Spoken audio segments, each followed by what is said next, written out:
ગાંધીનગર પાસે આવેલા અડાલજમાં આવેલી માણેકબા વિનય વિહારમાં કાર્યરત બાયોગેસ પ્લાન્ટ દ્વારા દરરોજ 500થી વધુ લોકોની રસોઈ તૈયાર થાય છે। હાલ વિશ્વમાં ઊર્જા કટોકટીની પરિસ્થિતિ છે, ત્યારે માણેકબા વિનય વિહારની જેમ અનેક સંસ્થાઓ ઇન્સ્ટિટ્યુશન બાયોગેસ યોજના હેઠળ બાયોગેસ પ્લાન્ટ ચલાવે છે। ઉલ્લેખનીય છે કે રાજ્ય સરકાર બાયોગેસ પ્લાન્ટ બનાવવા માટે સબસિડી પેટે 75% રકમ આપે છે।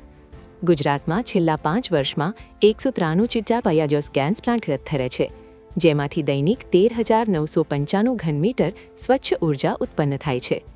ઉલ્લેખનીય છે કે રાજ્ય સરકાર બાયોગેસ પ્લાન્ટ બનાવવા માટે સબસિડી પેટે 75% રકમ આપે છે।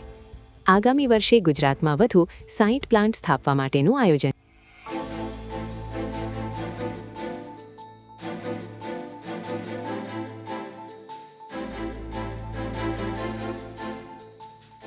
સંસ્થાને પહેલો ફાયદો તો આર્થિક ફાયદો થયો છે કે ગેસના બાટલાનો ઉપયોગ ઘટ્યો છે, એટલે સંસ્થાને આર્થિક રીતે એક ફાયદો થયો છે।